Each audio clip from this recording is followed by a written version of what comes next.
my camera's turned the wrong way. There we go. Had my camera on wrong. Sorry about that, everybody.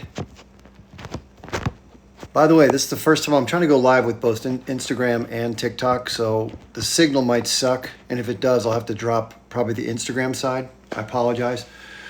Just giving it a try. Hello, everybody. And by the way, trying to keep up with the comments from both is going to be really tough, so let me see if I can do it, though. Hopefully the moderators can help me. That should do it. Okay. Hey, everybody.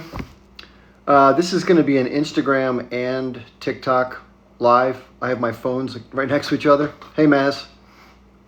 Hi, Tia. How's everybody doing? Hi. So if you see me looking back and forth, it's because I have a second phone. We're doing Instagram to, I guess, my right. Well, you're looking at me and the other way here. So Instagram's this way and TikTok's this way. Hi, everybody. Hey. So yeah, this is a dual live, and if the signal gets bad, just to let you know, folks on Instagram, unfortunately, I have about 7,000 followers or so on Instagram, and I have about 105,000 on TikTok. So I may have to switch, and if I do, I'll let you know. So but by the way, if the connection starts to get choppy for anybody, can you please let me know? Please. Hey, everybody. Good evening. Good evening. Yeah. Another day, another crazy day, right? More crazy stuff going on. I can't believe that assassination took place. That was crazy. That was crazy. Hello. Hey, M. Hello. Always good to see M here. By the way, I just want to say thanks. Both Maz and M have been so consistent as far as helping out with being a moderator. So thank you very much, ladies. I really appreciate it. I really do. Now my phone, both my phones should have enough battery power, but I've never done a live with this other phone, so I've been charging it for like 2 straight days because it's been turned off for a long time. So thank you, Em. Yeah, I appreciate it. It's cool. Hello, Cole. Nice to see you. Nice to see everybody here. The last 40 hours have been, it's been crazy. If you think about it, why is this all happening, right? There's always a reason behind something, and we talk about the why a lot of things. So we'll get into that in a second. And what I really want to do, hopefully the audio is okay. Thank you very much, Nor. Can I just get an audio check to make sure everybody can hear me okay?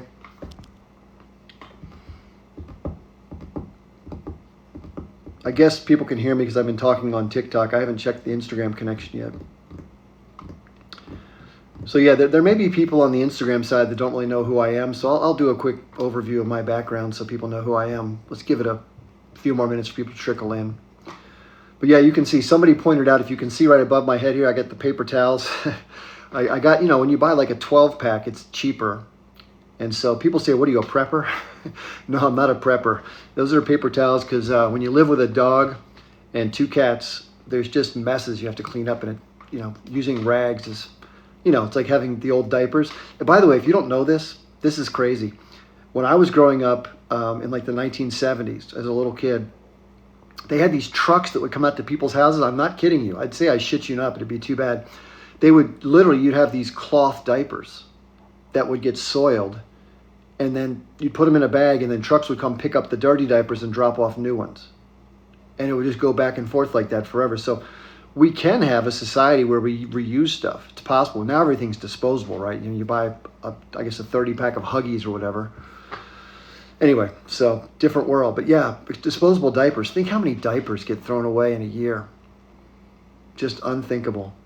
I saw a really sad video. I think it was from India, or maybe it was somewhere in this. Maybe it was in, and it was somewhere, maybe Indonesia. But it were elephants, and they were grazing in a garbage pile with all sorts of stuff. It's just, you got to wonder sometimes, like, what in the hell? I mean, George Carlin said, what if our legacy is meant to leave the earth plus plastic, which I thought was funny.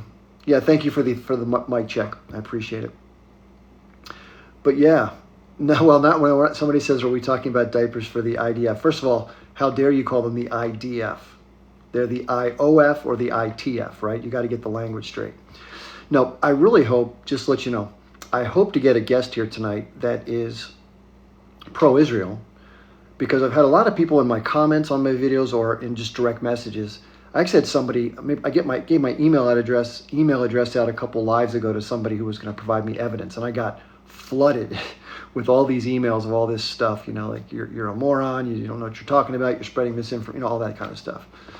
So, it is what it is. You kind of hope people will do the right thing, but not always. So, yeah, so by the way, just for those of you who've been trickling in, so I'm going live on 2 different platforms tonight. So if you see my eyeballs shifting back and forth, it's because I'm checking the comments on another phone. So here I have my TikTok, and over here I have Instagram. So, yeah, if you don't know what ITF stands for, it's just I terror, ism or ist, forces. And of course, O is occupation.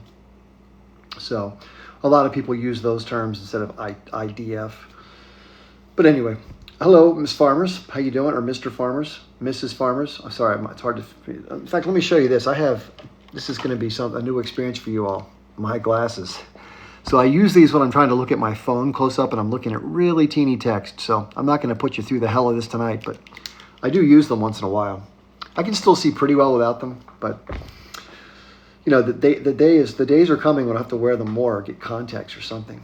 I'll tell you what, getting older, it sounds cliche, but it sucks. If you can avoid it, please do. The old Who song, I hope I die before I get old. Talking about my generation. Anyway, yeah, by the way, if you're from someplace outside of the United States, even the continental United States, can you please type in where you're from? I want to see where some people are from, because sometimes we get people that are watching this thing like in 4 in the morning. And I'm always like, man, how do you get up at 4 in the morning to watch a live? That's amazing. So somebody said they're from Argentina. Nice. By the way, that's one of the places where the Zionist movement was considering for a place to situate the Jewish state. Pretty amazing. Oh, Canada, great. I don't know if you're a fan of Justin Trudeau, but that person has become very unpopular.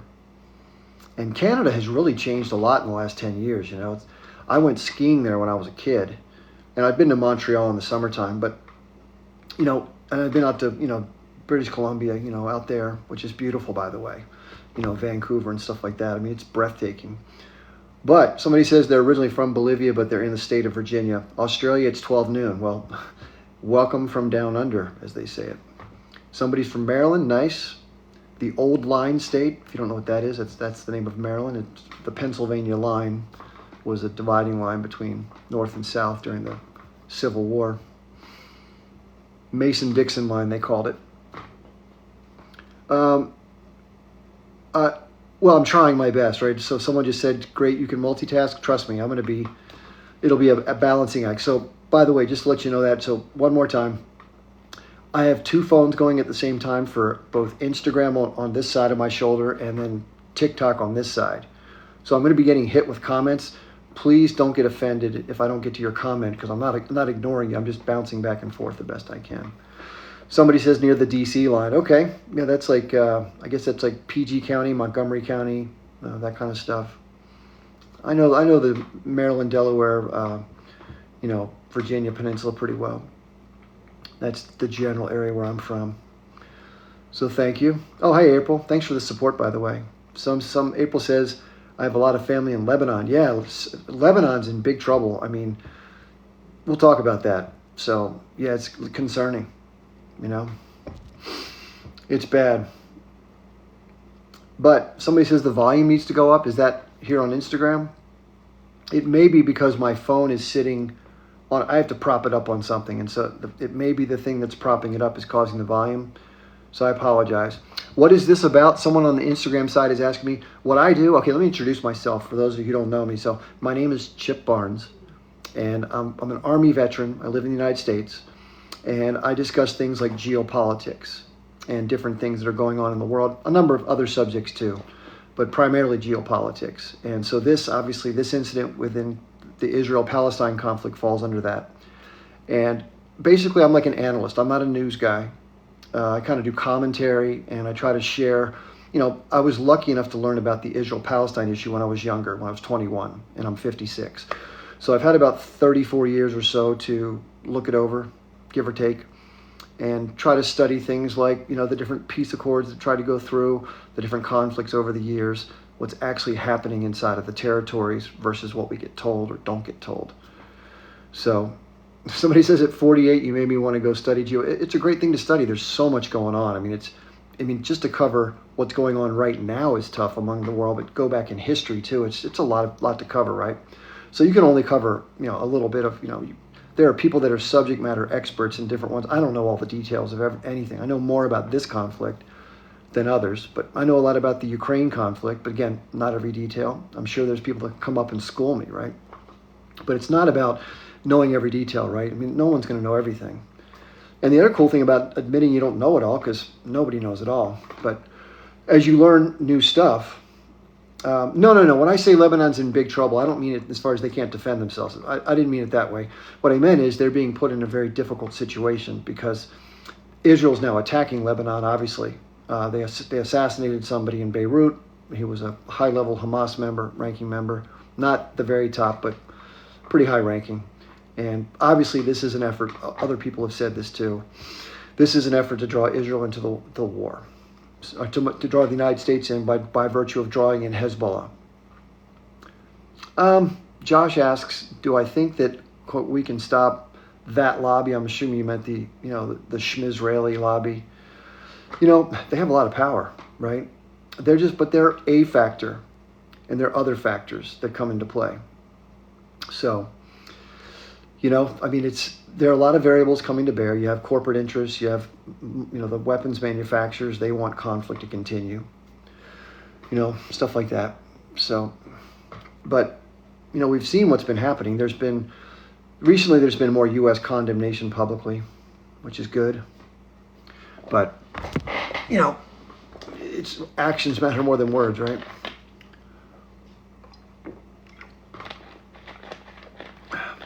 So, is not real.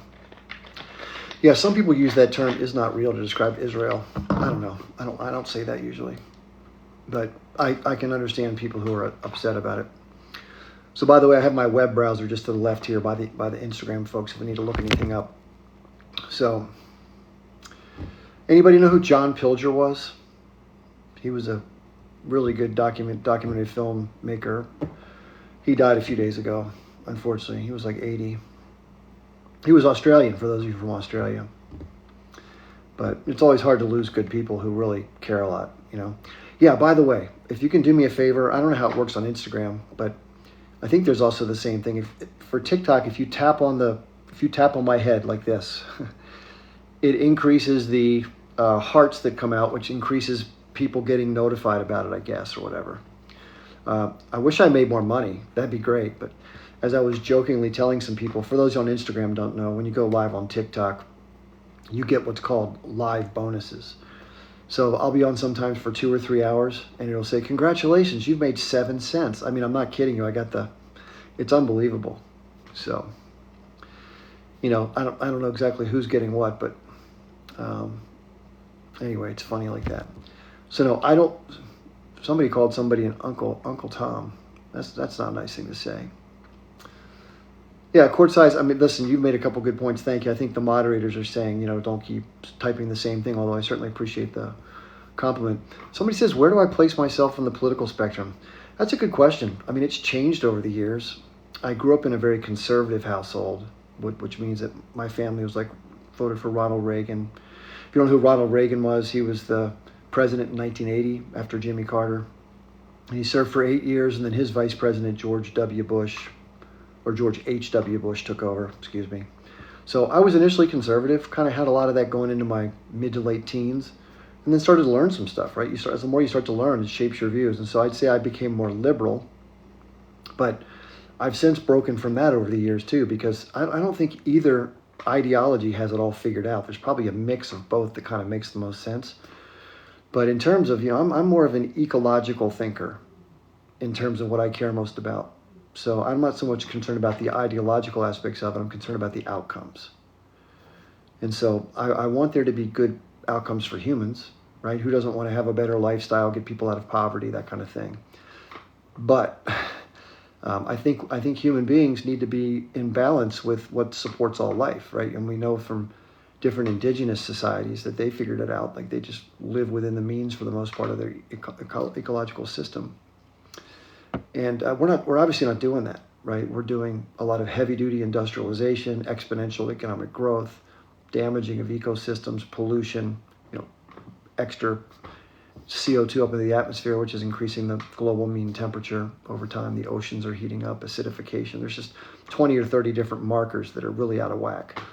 So my take is, we have to figure out a way to enjoy ourselves, but dial it down, right? And not have to get our kicks off of such high level stuff. It's almost like when you learn how to eat real food, the culture has sort of gotten us used to these high flavor, like high salt, high sugar, high fat.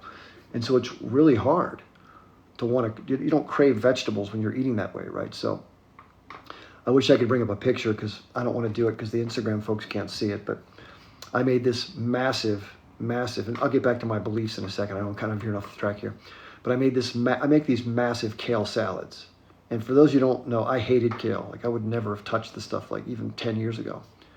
Because I still think it's kind of gross if you think about it. But I take away all the stems and stalks, like only the leafy part, and then just shred up a bunch of vegetables into it, like carrots and cabbage, and I cut up some avocado into it, and I have red onion with shredded carrot, everything, apple slices, just putting a bunch of shit in there, and then just put the key is a non-oil dressing, and eating a big one of those for dinner every night is the only way I can stay sane because I can eat garbage like the rest of us. I eat plenty of garbage when I used to eat a lot of it, but anyway, but as far as my views go, and yeah, I did hear about the Epstein list. I'll talk about that tonight too. I would say this, as I was eating it tonight, I thought to myself, this would probably taste a lot better if it had like a Caesar salad dressing on it, which has got a lot more fat in it, right? But the good thing about eating this way, I'll tell you this, if you haven't tried it, I eat what's called a plant-based whole food diet. Not that you give a shit about my diet, but I'm just telling you for one reason. One, it's helped me, feel better and not gain weight. But after you eat, this is the crazy part. Well, I'm just telling this for a second, just real quick, and I'll get right back to it, Majid. You feel so good, like you don't feel weighed down by your meal. I'll leave it at that. So anyway, yeah. So as far as political views go, just to let you know, I don't fit in any particular box. So I'm not registered as a Democrat. I'm not registered as a Republican. I'm not even registered as an independent. I'm registered with the Green Party locally here, but I don't vote in federal elections. And the reason I don't vote in federal elections is because the impact that I think they have on our society is nil or minimal. And if you disagree with that, God bless, go vote, do your thing. But I've talked extensively about that and why I don't think that's the case.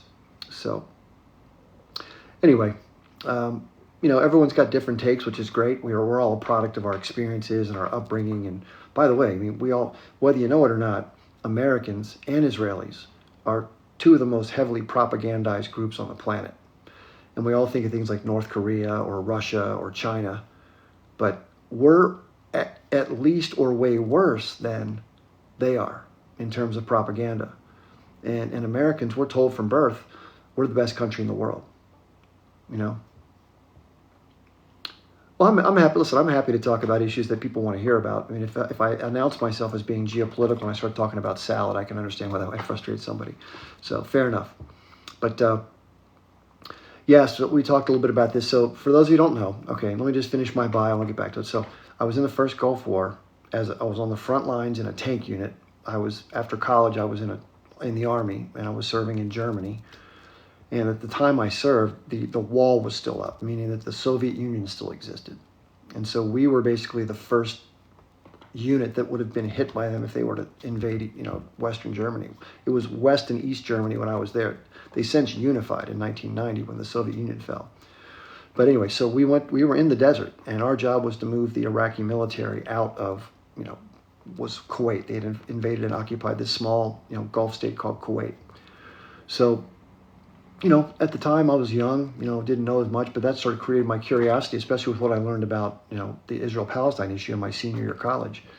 One of my classmates gave a presentation, and it totally changed the way I thought about it. I didn't know much about it. So, again, it starts you thinking, when you find out one thing isn't what you're told, you start to wonder about everything, right? So the Gulf War, same thing, it was, it's almost always about, it's about resources, power, and money, right? That's what most things are about. So very rarely does morality make the top 10. Unfortunately, it'd be nice if it did. So anyway, so I got interested. I've been studying geopolitics. I've been mostly self-employed my whole life, but I just started doing this about 10 weeks ago, 10 weeks ago, just out of chance. And then when the Israel-Palestine thing, when the H Group's attack on October 7th happened, I was able to get involved and kind of talk through it. So that's kind of what's brought me to here, this point. And I'm still new at social media. I'm trying to learn how to edit videos. It's a whole journey to learn this stuff, especially when you're older like I am. So yeah, some people are talking about the attack on Beirut. So if you don't know, Beirut is the capital of Lebanon, and Lebanon is just to the north of Israel. And in the southern part of Lebanon, there's been skirmishes going on periodically throughout the conflict, pretty much the whole time, just ground-to-ground missile, smaller arms and smaller missile fighting, and mortars and grenades. Artillery, but not any major missile attacks on, let's say, central Israel, which is the fear of how this could escalate. So the Israelis, they do this once in a while. They do what's called targeted assassinations. And a targeted assassination is when you find a political leader or maybe a scientist or something like that, which they've done that as well inside of Iran and elsewhere. They'll target an individual and they'll just take them out with some sort of weaponry or some other means. And, it's not a good thing to be doing because you can, what's good for the goose is good for the gander. So this guy Nasrallah, the head of Hezbollah, and Hezbollah is a unit, it's a militia. It's a very large militia of about 200,000 or so individuals who live in central and southern Lebanon, who can be ready to go, maybe 25 or 30,000, which can be ready to go on an instant. They're like ready reserves, and they're hardened fighters because they've fought both in Syria, and many of them, if they're old enough, fought the Israelis at some point. It's been a long time, so I'm sure some of the generals or some of the leaders remember that have now moved into leadership. But so the Israelis took a drone, and they fired a Hellfire missile. That's what a lot of these piloted drones are outfitted with. And it destroyed an office building area and some vehicles outside. It basically caught this one mid to high ranking H Group official who was pretty well groomed to be the next leader of the H Group as soon as it was time. And very well liked person, very well spoken, smart guy. And he was the one who's sort of been coordinating what's happening with the Houthis and what's happening with the Lebanese, Iran, sort of the guy that kind of got the glue together with what this was all going to be in a lot of ways, as far as organizing individuals that might have different points of view. So it was a loss for them. But the point of this, just to let you know, this is where the geopolitical analysis comes in. If you think about it, where things are right now in the war, obviously Israel has pounded the crap out of Gaza with aerial munitions, right? But that doesn't capture most of the bad guys. You may get one here or there when you're lucky, but it mostly just hurts innocent people, as we've seen, right? And a lot of people question the motive there, and rightly so. But what does that mean? What's going on? There's kind of a stalemate, if you will. They've brought some equipment in, but every time they've gotten in contact with the H Group's whooped their ass. Let's face it. They're much more agile. They're not a formal military. They're sort of guerrilla fighters, and they know the terrain, and they got the tunnel system. So this happened in Vietnam with the United States. I don't know if you know this, but the United States was in Vietnam from like the mid to late 60s until the early 70s. And one of the challenges that the U.S. had in Vietnam is that the opponent, the Viet Cong, they called them, they were the North Vietnamese fighters. They would build these underground tunnels. They would just pop up and engage the enemy and then pop back down. It's like you never saw them. And the Israelis said at the beginning of this fight back in, the 10th or 12th of October, that it's like fighting a ghost. Like you just don't see where they're coming from. Something happens and then you just looked and there's just nothing to shoot back at, right? So that's been tough for them. And that's tough for any military. And so when you add that difficult terrain and difficult enemy, and you bring in reserve soldiers who are mostly people who are just living their lives, they're not super hardened soldiers, they definitely don't want to die.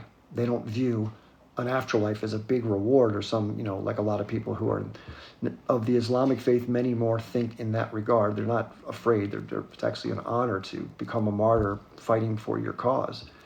It's a much different enemy.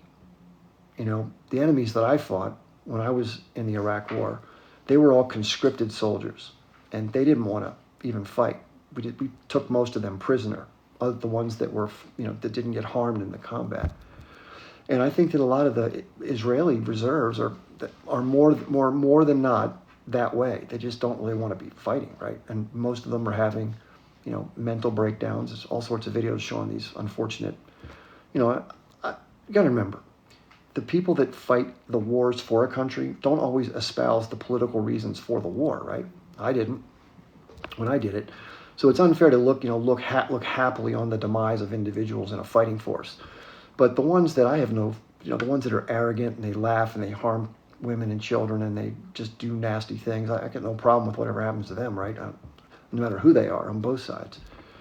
But the bottom line is they're not making much progress in terms of the ground offensive. So they're not putting a significant dent in the problem they're trying to go after, because what they want to do is they want to clear out the H groups politically and militarily. They want to put in some sort of other administrative structure, maybe occupy half the territory or not, we don't know for sure.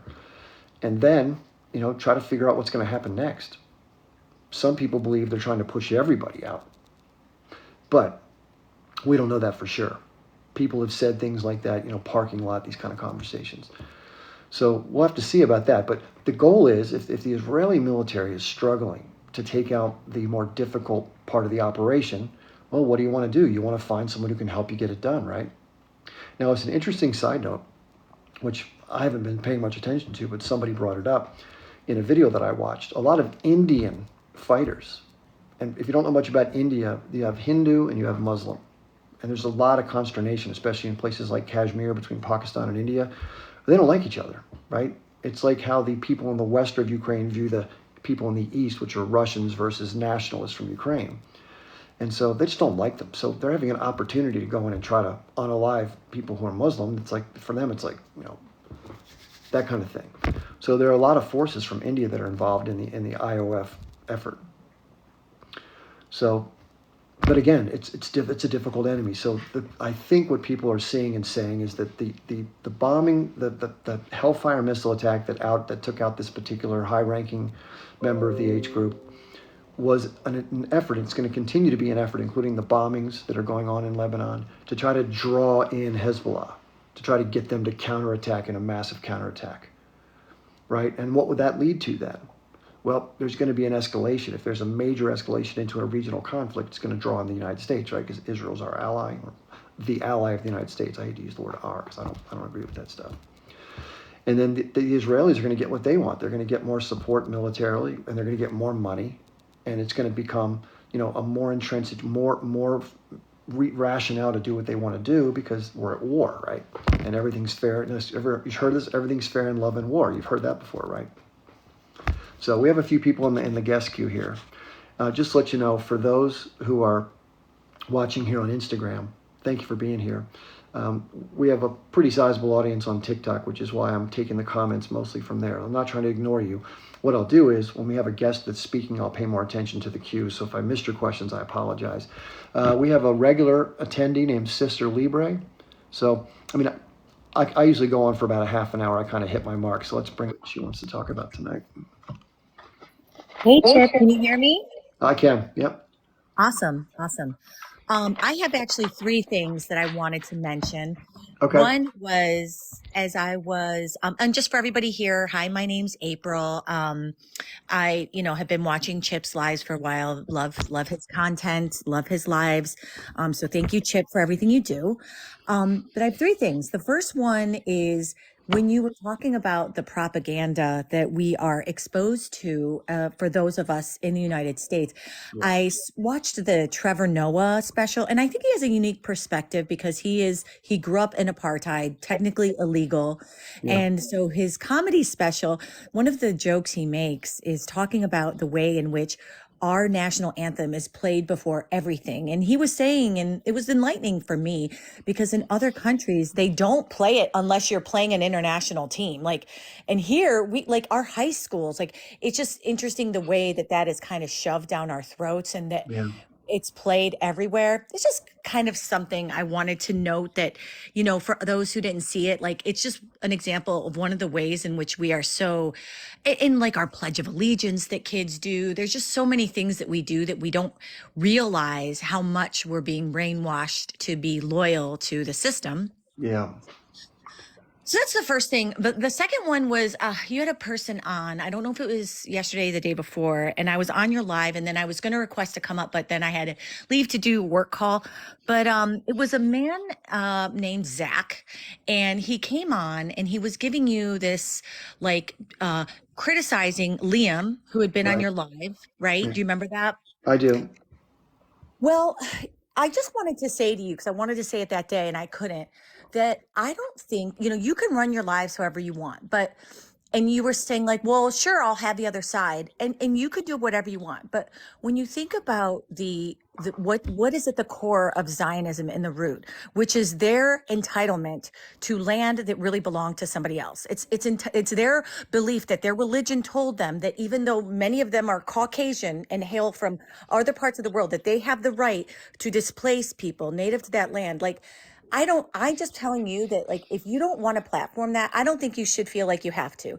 Because it's like basically, saying that like someone like David Duke should have a real platform. It's like people who are in a narcissist abusive marriage going to counseling. It's not going to help to validate somebody who is entirely, completely in the wrong. Yeah, that's a fair point. I appreciate you mentioning it. So, my attitude is this, and you've probably heard me say it over and over again. I try to get things right. So, whatever that means, and obviously, we all go through a journey of bumping into different things. Right. We learn as we. So, if somebody does come on, I mean, the points he raised were pretty strong. He said, that Liam, who Yeah. I mentioned when I spoke that I've heard Liam talk for several hours about this issue. I never heard him say one thing that I understand to be incorrect. Well, he made Right. it sound like everything Liam said was completely wrong, which didn't make much sense to me. But, in fairness, it's always possible, right? Just like other Yeah. things seem implausible, but you never know. So I invited him to provide. He said there was a Muslim scholar who was pointing out these inaccuracies. I said, well, by all means, let me know who he is. I'll read his book. He's like, well, I don't know his name. I'm like, well, okay, well, here's my email address. You can send it to me if you want to. And he's like, no, no, no, you do your own research. I'm like, Right. no, hey, I'm not going to go out and scour research on behalf of spurious claims you're making here. So he couldn't name any books, any authors, any people, any scholars, or even any of the details And he of couldn't what was even give a incorrect. specific of what was said that was wrong. He didn't give not a single, because you were asking him, and those of us in the comments were saying, give us one thing that Liam said that was wrong. And he didn't. Right. Yeah, for those of you who don't know who Liam is, his name is Liam O'Mara. He's a PhD. He's one of those guys with all the letters after his name, been through all sorts of graduate programs and doctorate programs. And he's a teacher, he's a professor. And so I think he has a degree in Middle Eastern Studies and World History. I don't know if it's a dual PhD. So, and he knows a lot about a lot of stuff. Like he knows stuff about countries' histories I have no clue about. So I always go to him if I have a question with something. And he's the kind of guy that could talk for like 20 straight hours and you wouldn't even get 4% of the stuff out of his head that he knows about. So he seems like a sharp cookie to me, but this person thought that Liam was completely in the wrong about his account of what's been happening in Israel versus Gaza and the West Bank and East Jerusalem. So I don't know. Like I said, I'm dubious, but I'm always open. Yeah. Yeah. It was very, when he started saying it, my ears kind of perked up because I thought he was going to get into some specifics, but he never did. And that's when you Yeah. got to be doubtful because if I'm going to come and argue with somebody, I'm going to always have data or specifics to back it up. And Yeah. he at the end of it, there was nothing. It was basically just some scholar who wouldn't tell us who, and it Right. happened to be Muslim. It was like the equivalent of someone saying, well, I have a black friend, so I can't be racist. It was, pretty, by the end of it, it was, obnoxious. But I just wanted to tell you that, you can run your lives however you want, but there is something to be said about not platforming and not giving the space to argue things that that you have decided or people have decided are just inherently wrong. um and you shouldn't feel pressured to do that because it could potentially slow the movement down to argue constantly about something that we can already see as fundamentally just unethical and wrong. Yeah, I appreciate your suggestion. I mean, Yeah. the way that I thought was best to handle that, just to let you know, and I don't think it took too much time to go through that back and forth, but I wanted to give the person an opportunity to substantiate the claims they were making, 'cause they were making pretty Right. bold claims, right? So, and when he was unable to do that, that's when I sort of pushed it towards concluding, and I got a barrage of email, but it wasn't facts and figures. It was just a bunch of negative stuff throwing, pejoratives against the wall, which is, I'm used to that stuff, so it's okay. But anyway, so thanks for the suggestion. I appreciate that, and I'll Yeah. keep it in mind for next time. Awesome. And then one other quick thing, and then I'll jump off. Is I saw the report that both US and Israel are saying that they think ISIS did this attack in Iran. And I wanted to ask if you had seen or heard that and what your thoughts were on that. And No, I if haven't you seen have, that. okay. I didn't Okay. see that, but I can try to look it up and see what it says. So Okay. U.S. Israel. Thanks for letting me know that. I'll look it up and see if I can Yeah, find you're it. welcome. It was basically just something I read within the last few hours and was kind of shocked by that. They're trying to and there were actually about 100 like what is it? It was at least 100 people killed in that attack in Iran, Yeah, and I they're trying to it's just say, breaking news, actually. I Yeah, know. Yeah. So I just wanted to mention that. And I don't have any real thoughts on it yet. To me, it seems very unplausible and unlikely yeah. that it was ISIS. They're also trying to say Hamas is ISIS. I mean, they're just the stuff, they're 100 to 200 injuries. Oh, wow. Yeah. It was a lot. It was a big attack. But anyway, I know you have a lot of Yeah, people waiting. So thanks for the opportunity to sure. chat, Chip. Yeah, thanks And for coming I'll by. talk to you again soon. Great, sounds good. Thanks for coming Uh, by. You're welcome. Yeah, really good information. So let me just read the article for those who don't know. So I didn't know about this. It just happened like this just came out like less than an hour ago. So it says two explosions minutes apart on Wednesday in Iran targeted a commemoration for a prominent general slain in a U.S. drone strike in 2020. This was at the end of Trump's administration, which was Soleimani. If you don't know who he was a very beloved, military figure in Iran. So it says wounding at least 141 others and unaliving 103. So that's a big time attack, right? And then of course, we just heard that it's trying to be blamed on ISIS or some other faction of some sort of Islamic, you know, terror group or something like that. So I don't know for sure who did it. I'm sure nobody does yet, but it says nobody's claimed responsibility for it. You know, I'm just saying the report that I see says it was 50 minutes ago, not necessarily the event. The event happened sometime during the day today on Wednesday. So I guess we'll learn more as more information comes out. But that's the second extraterritorial attack, major attack that in the last 24 to 48 hours, which was a Hellfire missile fired inside of Lebanon, and then now sort of a disruptive attack inside Iran. So it seems like stuff's being stirred up for some maybe external motive, right? Or ulterior motive. All right, we have other people in the queue. We have Interactive, Brian, Mohammed, and then Mojor. Hi, thank you so much. How are you doing today? Happy New Mm, Year again. yeah, thank you too. I wanted to talk a little bit about the Soleimani, just because you were talking about the Suleiman. Suleiman was a brave leader of Iran. He was a he was a very, very, very brave with his commitment to the people of Iran. But Trump made a very dogmatic tendency to kill him, and he was killed in the point blank. Just But real quick, I don't mean to interrupt you. We're trying to avoid the algorithm shutting us down. So if you can use words like unalive and H group and oh, those okay, kind of okay, things. all right. All right, thank you. We was Mhm. on a live due to the military attack or due to the planned attack of Trump. But it has also brought to my attention that he was a game player in American politics. He wants to dismantle the American politics. That has brought to my attention. So probably that could be the reason why he was. I just don't want to use that terminology. He was on a live. It was planned by Trump, but there must be some reason for Suleiman death to an American politics. There must be some reasons, because when Trump visited Iran in his administration, Trump was not welcome as he was welcomed by other countries. They didn't even wear the red carpet to walk him. You know, the most probably the American leaders, whosoever they visit outside the world for the ceremonial visit, they are honored and they are thrilled and that they have a privilege to walk in a red carpet.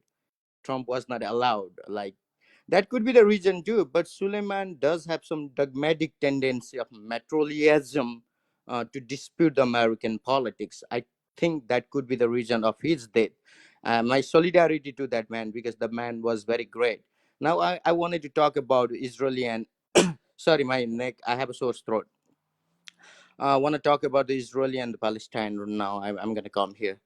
I think Israel is also the one of the most powerful country in the world in terms of militaries and in terms of the weapon.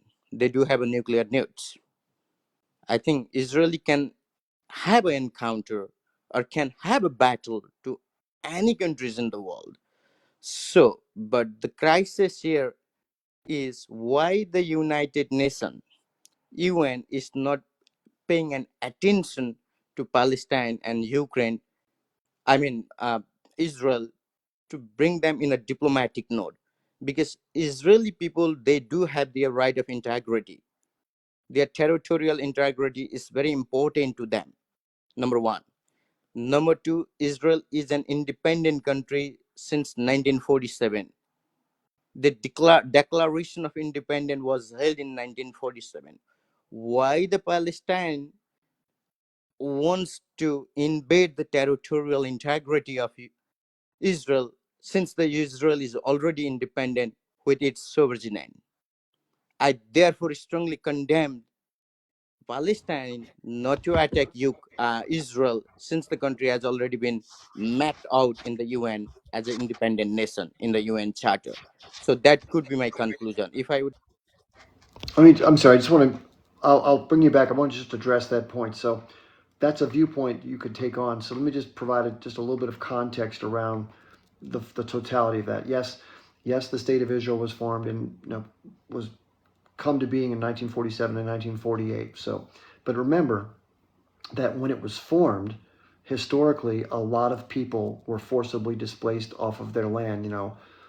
Many Palestinian villages were torn apart, homes were taken, people were unalived, they were forced to leave. People say they fled voluntarily. That's a joke. It's if you think having a gun pointed at you is voluntary fleeing, you have a different definition. But let me point out the current circumstances. So the big point of differentiation is not so much the integrity of Israel, it's the changes that took place after the Six-Day War in 1967, where Israel claimed from a preemptive basis that it was moving into the territory towards Jordan, which was at that time under the government of Jordan, and they took over the Sinai.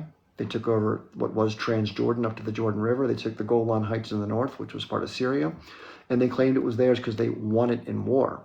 But they preemptively bombed the Egyptian and the Syrian air forces and then moved across offensively into this territory. So to claim now that their quote territorial integrity is being infringed upon and therefore it's condemnable is very dubious and very questionable language. Because yeah, if you're Israeli, you could look at it as if we own the place because we took it.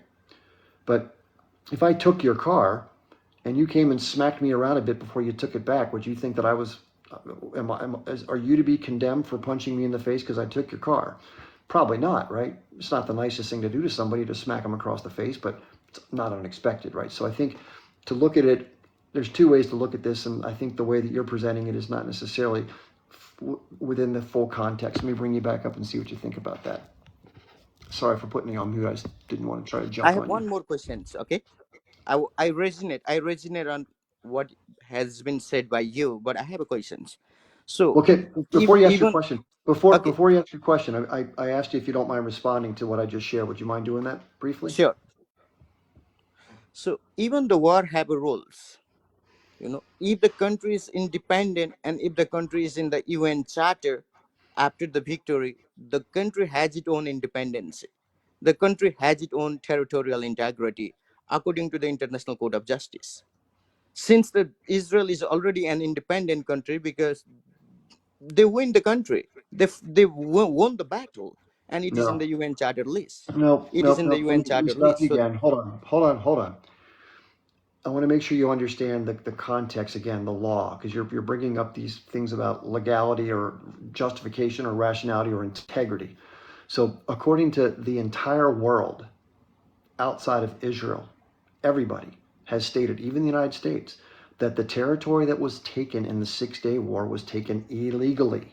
After World War II, the international community got together and said, there is no more seizing territory based on offensive military action ever again. That's against international law. The UN came together and condemned it and it still has a resolution to this day, 242. Look it up. Look up UN Resolution 242. It condemns what Israel did and said that the Israelis need to pull back to their borders because they claimed preemptive offensive action, just like the U.S. claimed preemption in Iraq. The U.S. made this crazy claim that Saddam was this threat to the world based on WMD, and therefore the U.S. invaded with a few other willing partners. But that doesn't make it right or legal just because somebody claimed it is so, right? So in this case, the Israelis claimed it is so, took the territory. That's not winning. That's So, stealing. so what could be the resolution for this case then? Do you want Palestine to take over Ukraine or to a certain territory, or this war is gonna be like nowhere? It's gonna be continue since the But process. are you asking me what I want personally? Yeah. So, what could be the resolution? How do you think this war is going to uphold? Well, when you say what I think most people want, they want a peaceful resolution. And Hmm. before the attacks of October 7th, the historical goal had been something around the lines of either a one state or a two-state solution. The reason why the one state solution wasn't practical from an Israeli standpoint was So, how because do they gonna make a conducive atmosphere? you got to let me answer your question, okay? So you asked me what I want to have done. I'm telling you that a peaceful resolution between the two parties would be ideal. Here's what's been an impediment. If there's a one-state solution with a single democratic state that has both Arab Palestinians and Jewish Israelis, they would have a minority. The Jewish Israelis will be a minority in a democracy. That's unacceptable to them. Second solution would be a two-state solution based primarily, which most people agree upon, which is the pre-1967 borders, the territory that has been taken that should not have been taken. The problem with that is the Israelis have built so many settlements. They've carved up the territory in the West Bank, which they claim is theirs, which isn't, that it makes it impractical to give somebody a state based on such a fragmented set of territory unless they're going to fully withdraw, which they also won't do. Therein lies the predicament. So you asked me that question. What needs to happen is there needs to be an outside influence that forces one or the other, in my opinion. What do you think should Oh, happen? I love your opinion. I really like your opinion. Yeah, because I think there should be a two-side resolutions. Whatsoever the territory was snatched away, that should be given back to them, and it should be solved in a diplomatic note with the representation of UN and within the International Court of Justice. I think that would work. But if only one side resolution is going to uphold only in one favorable, conducive atmosphere, I don't think so. This war will settle down. Well, So what's remember, just to keep this in mind, okay? I okay? did an interview with Turkish TV, and I kind of presented it this way as a really Right. simple analogy. So, have you ever had somebody harm you before? You ever been beaten up in a fight before? No, not really. Okay. Well, I imagine didn't for a encounter. second, imagine you're somebody at school right now. You probably went to school at some point as a young man. I So went college. Yep. imagine you're going to school every day and there's a bigger, stronger guy who has brass knuckles, a knife, maybe even a handgun, and he likes to beat you up after school and you're laying on the ground. You're Uh-huh. 100 pounds less than this person. He's got a big, big boot on the side of your neck and he's beating the crap out of you with the brass knuckles every day. And eventually you're like, listen, this is a bullshit situation. I'm tired of being brutalized and marginalized by this bigger, stronger person. I'm going to do anything I can to try to get this guy off of me. So you reach up with your little fingernails and you scratch the guy's leg. And it probably draws a little bit of blood. So the guy gets enraged and starts to knock your teeth out, starts to pull off your ears, starts to gouge your eyes out. And you're like, hey, dude, I have a right to I fight back, don't understand. I? I understand. I understand it. So yeah, pretty much I resonate on what you have said because I am also learning. I don't have big knowledge of politics. However, I like to learn. So from my point of view, I think two-side resolution is very important to come into the diplomatic note with the representation of UN. Both countries' territorial integrity is very important, and their independence should be taken into and consideration to protect the fundamental norms of the democracy. Yeah, That fair would be my enough. take. All right. Well, Yeah. thank you for sharing. By the way, if you're saying that you don't have all the facts, just one suggestion: a couple of good resources. A good book to read is called "The Ethnic Cleansing of Palestine" by Okay. Okay. Israeli scholar Ilyan Pape. And Okay. if you don't know what's happening in the West Bank to it in its totality, which is bad, there's I something have a called little bit knowledge of West Bank. A okay. little bit, or not more knowledge about it, but I'll read it. Yeah, please check that out. Maybe come back on after you read that. I'll All be right. curious to Sure. hear what you Thank you. think. Thank you, sir. You're welcome. Thank you. Take care. Yeah, I mean, listen, it's hard to know all the whole story, but it takes time to research this stuff. You got to do a lot of reading, watch a lot of videos. It's, people have their regular lives, right? So the good news is that people have kind of been shaken out of their complacency and like, wow, this is messed up, right? And the worst of it we've been seeing in these last couple of months, where these bombardments and these settlers and all this crazy stuff that's even worse than what's been going on for decades. More people have perished in this incursion into Gaza than all the people that died in 1947 and 48 from the Nakba. So this is like a second Nakba. So anyway, okay, we have other guests that are waiting. Let's see here. And by the way, I don't mean to put anybody on hold, just so you know, but if somebody's kind of going on and they post something, I need to respond. So, all right, I think Shaquille.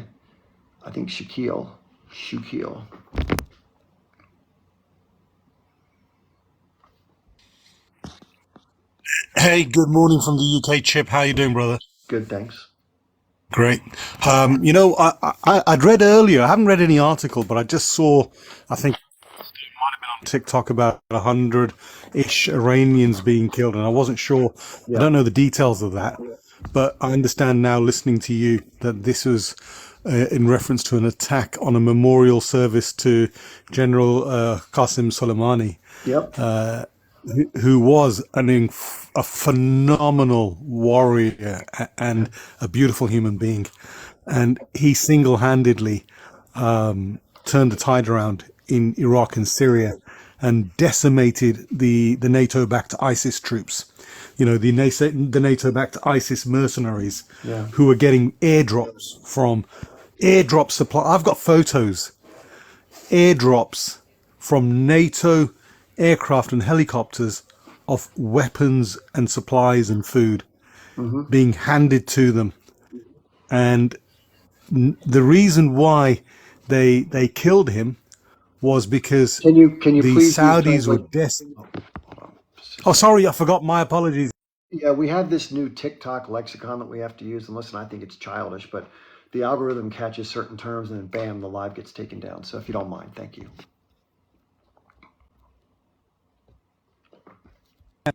The reason why they did him was because the Saudis were desperate for a peace deal in Yemen because they were getting their asses handed to them by the Yemenis. A coalition of Satan that was fighting against the Yemenis in sandals. I saw so much footage of, as an ex-military man as well, how tough it is to take out a gun post that is bedded in on the top of a hill. And these guys were going up in sarongs and sandals, carrying their light arms and taking out heavily armored posts. And their courage is unbelievable. Okay. And these people were getting inspiration from people like General Qasem Soleimani. Okay. Now, I think the people, whoever's taken him out, 100% Israel, the USA, CIA, Mossad hand is behind it, but they use MEK, the Iranian terrorist organization that is now relocated from Camp Ashraf, which was in Iraq, over to, I think they're in Albania now. They're there.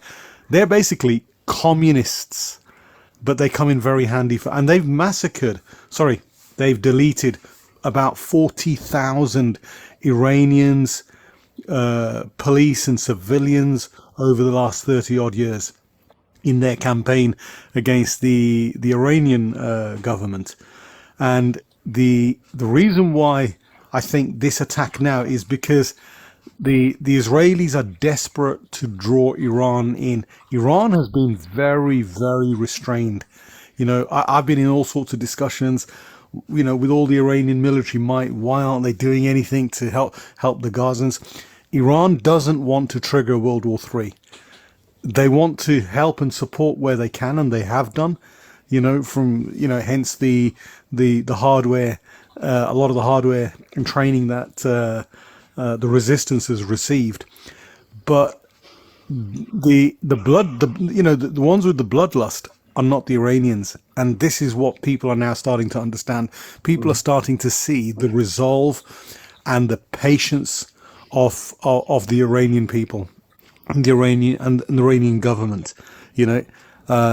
if it was a fair fight, if the Americans did not come in as babysitters for the Americans, because for the Israelis, because we know the moment Iran and Israel go head to head, Israel doesn't stand a chance. It's a given. We know this. Okay. In fact, you may even be aware of this. The Pentagon War Games, which were done, I think, might have been back in 2005.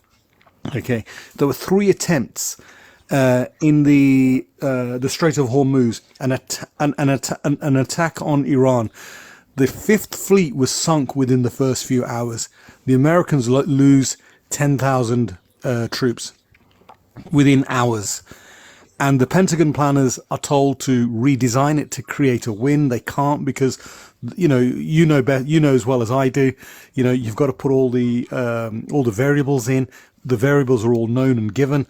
And no matter what they try to do, they could not get a victory against the Iranians because the Iranians have been preparing for 4 decades now. Well, it's 4 decades now. Back then it was like 2.5 decades. Mm-hmm. And if they couldn't defeat them then, with all the might that they have, the Iranian military is so much more developed over the last 15, 20 years. They've come on in leaps and bounds.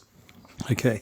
And they've got an indigenous sort of production facilities as well. They manufacture their own systems and their own weapons now.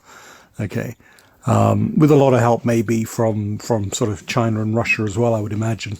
If you There could is a just lot look of at, this cooperation. information is very helpful, but can you round it into whatever your main point is so we have some other people that want to get on as well? Yeah. The main point on this, Chip, is that, and I was just giving context and background there for people to understand. Yeah, it's But the helpful.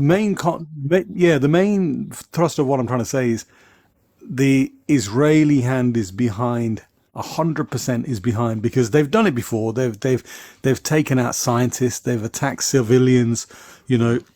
On the civilian nuclear program, the nuclear energy program. Okay, they've taken out those scientists multiple times, and they just deleted another general who was in Syria, and they have form on this already, and the reason is to draw Iran in, so that we can now get started with World War III, because once Iran get involved, the Americans will then get involved. We now know where that then leads to. It's just a matter of time before that becomes beyond a regional war. I'm sure you might agree with that. Yeah. Mostly, yeah. Thanks for. I'll answer it offline here. Thank you for bringing up and thanks for the information too. There's some things there that I was unaware of, so thank you for sharing. I'm going to look into it. Thank you. Yeah, so I don't think it's going to play out exactly that way. Just like the U.S. uses proxies to fight initially its conflicts, like it's using Ukraine as a proxy against Russia. Iran has proxies in Yemen as well as in southern Lebanon and Hezbollah and the Houthis down in Yemen. So chances are, and if you follow people like Scott Ritter, he's talked about this stuff. If things do escalate, which by the way, the Hezbollah has been incredibly restrained, but their leader did announce, this guy Nasrallah announced that there's going to be some response to what just took place in Beirut, and that they have warned people that there'd be a response. So I don't think it's going to be an all-out assault on Tel Aviv, but it'll be something, right? It'll be some measured, proportionate, right? Imagine that, proportionate response. Unlike Israel, who seems to think that if you harm them, they have the right to harm you 100 times back, which is not proportional, obviously. But I do agree that there's an effort to draw others in to build a regional conflict that will eventually bring in the U.S., which Israel wants, as well as, if the Israelis and the Americans start heavily attacking Lebanon, then that will draw the Iranians in for sure. And that's what we don't want to have happen, because then all bets are off, right? So, oh yeah, by the way, just a quick bit of housekeeping before I continue on. First of all, for those of you watching, like, who's this guy? My name is Chip Barnes. I'm a former Army soldier. I fought in the first Gulf War. I was in a tank. So I very much can relate to what the Israelis are doing right now. I've been in one of these tanks before and been in combat, so it's not pretty. And I'm someone who learned about the Israel-Palestine conflict when I was 21 years old, back in 1989. And I know that makes me old officially, I get that. But I just want to let you know, I've been online for about 10 weeks. I was lucky to come on about the time that, unfortunately, what happened on the 7th, but it kind of matched up with some of my background, so I was able to kind of hit the ground running with social media, which has been interesting. It's a lot of work, and it's been, you know, I've gotten a lot of threats, quite frankly, which hasn't been too much fun. But it's been enjoyable to interact with people, learn from others. I've met some great people online that have been just, great guys like Eric Warsaw and others that are just amazing people.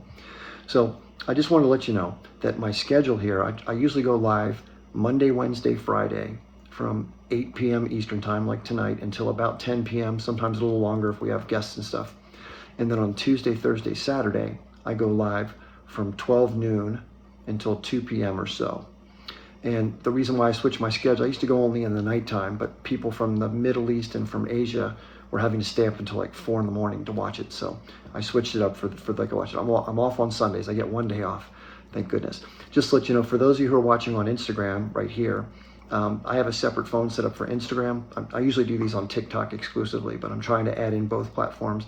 I eventually want to add in YouTube as well, but I got to get my internet connection upgraded for that to happen. So if I miss your comments while we're talking, it's because I'm trying to multitask as well as engage with the guest, as well as try to think my way through some of these answers that do take a little thought sometimes. But if you're somebody who is pro-Israel, and again, everyone's got their view and they feel strongly that they're right. I mean, it's normal, right? But I promise you to treat you with respect. I try not to, mute you and talk over you or dominate you or say mean things, because that doesn't really do anything, right?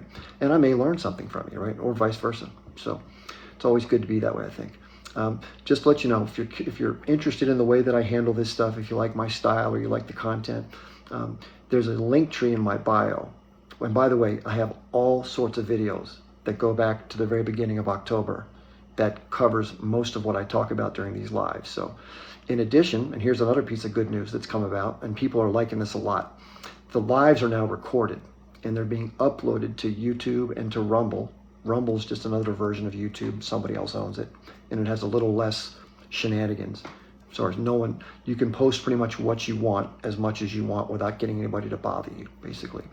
So YouTube and Rumble, I'm in the process. I have about the first 5 or 6, and some of them are long. So it takes time to upload all this stuff. But if you go to my YouTube channel via my link tree or to my Rumble channel, you'll see the videos. It tells you TikTok live, the day of the week, the date, and if there's more than one, if we break it, part 1, part 2, whatever. And then in addition, I actually have a Patreon that I'm setting up. And what I'm going to start doing is clipping out segments of my lives that are topic specific. We've talked about a lot of topics. And those will be going up, but they'll go first to the people that are supporting me on Patreon. And I've got three or four different tiers I'm developing with different types of access. And I'm going to go through that when I have it all set up. But that's coming very soon. So is my website, which is chipbarnesonline.com. It's not up yet. It's probably up by this weekend, I hope. So all these tools are going to be fun to use. Now remember, the reason why I hope you'll check out my other work, especially my Twitter, which I've been active on before I got involved in this social media, is, we never know what's going to happen next, right? There's a lot of stuff going on. There's people talking about, Congress putting in rules to remove TikTok from American audiences altogether. If you don't know that, Republican Senator Josh Hawley from Missouri just put into the Defense Authorization Act, which is a must-pass bill every year for the defense budget, a provision to eliminate the TikTok app in the United States. Crazy, huh? So barring that, let's hope that gets put aside, which it probably will. Just as being a content creator, you probably have heard rumblings of this from other content creators. There's a lot of stuff going on, videos being taken down, people in the middle of their lives. Like I've had it happen to me like 5 or 6 times where I'm just talking like this and then boom, lights out. So, and I've had my account removed this many times. So you never know. So that's why it's really important to connect elsewhere. So if you don't mind, please go to my link tree. Whenever somebody asks me to do that, I stop whatever I'm doing and I just go do it, because then it's done. But that way, I've had people say, "Where'd you go, man? I didn't see you for months or a couple months." That's what happened. So I have a backup account on TikTok. So in my link tree, which is just a list of stuff that I have online, the very first one is the backup account. So I encourage you to follow that, and in fact, what I've started to do with some of these lives is I start the first half here on my primary TikTok, and then the second half, I literally stop the live and I start the next part on the backup account. I'm going to be doing that more and more. Hopefully that'll kind of get people to go over, because a lot of times when you ask nicely, people are like, yeah, whatever. But if you have to go there to watch it, then you'll go, right? So that's the deal there. If you do want to support me, because I am doing this full time now, and people say, "Do you work?" I'm like, well, yeah, I'm doing this work, but this is not like a salary job, right? I don't have like a boss.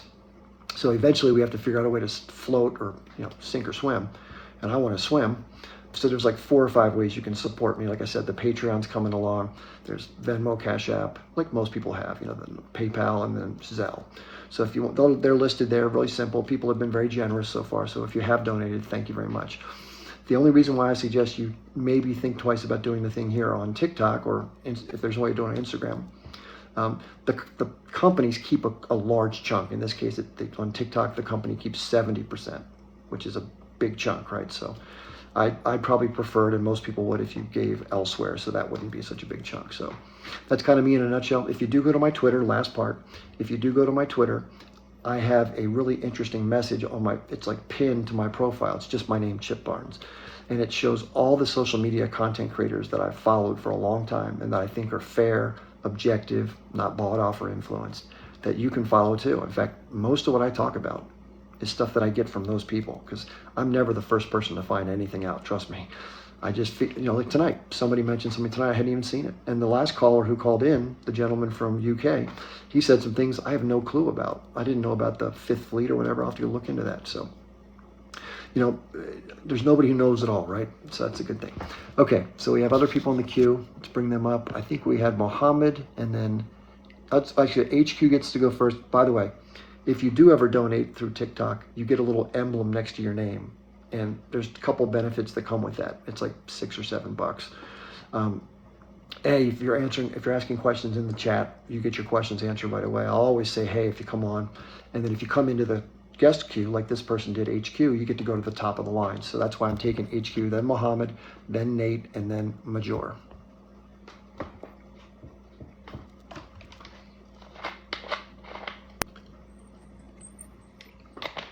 Can you hear me? Yep. Hi, Chip. How are you? Hi, everyone. I'll be very quick to allow people just a small comment on this guy this gentleman from India. His logic and I heard this logic several times in other chats and lives. They lost the war and they have to give up, talking about the Palestinian.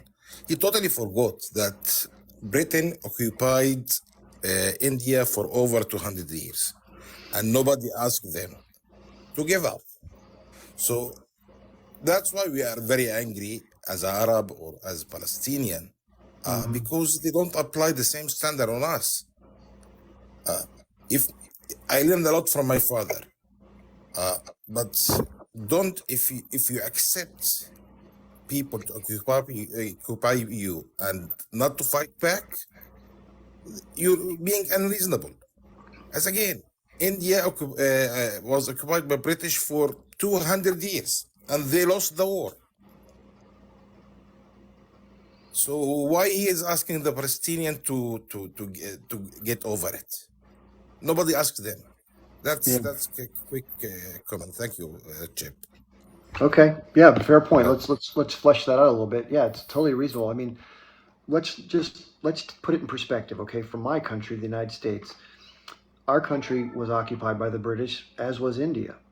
So I think what the point is that shouldn't somebody who's occupied militarily, who's been taken advantage of for decades or perhaps longer, shouldn't they have a reasonable right to push back? And listen, you don't always have the luxury of fighting fair. Let's be straight. I mean, it's not like you from the H group can call up the Israeli military and say, hey, let's line up and fight this Saturday morning at 8 o'clock in the morning. What do you say? I mean, that doesn't make any sense, right?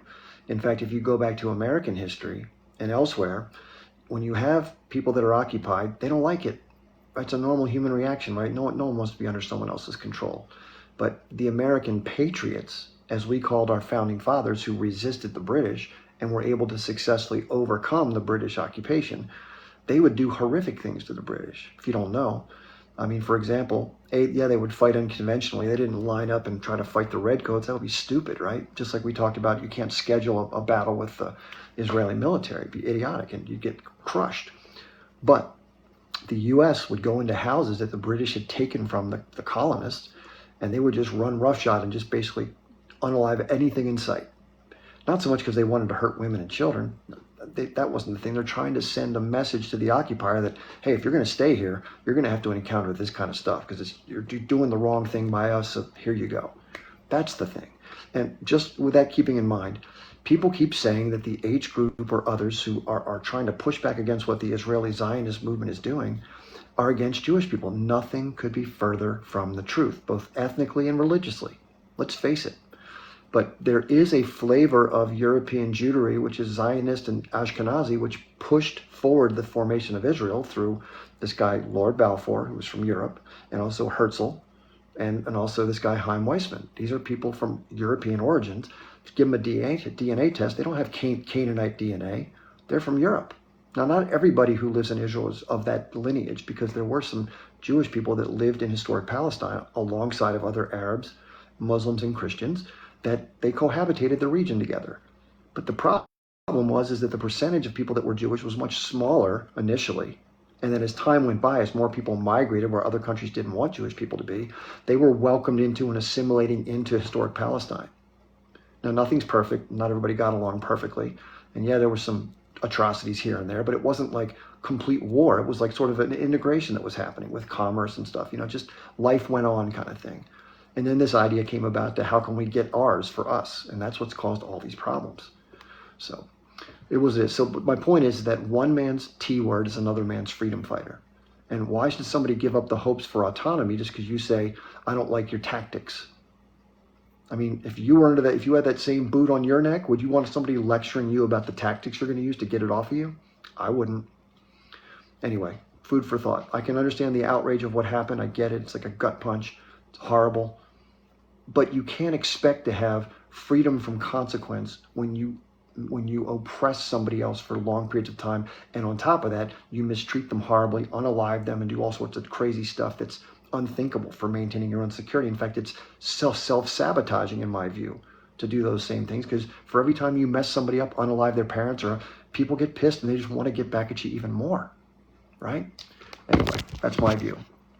Okay, we have Mohammed, then Nate, then the last person in the queue. If you disagree, please tell me.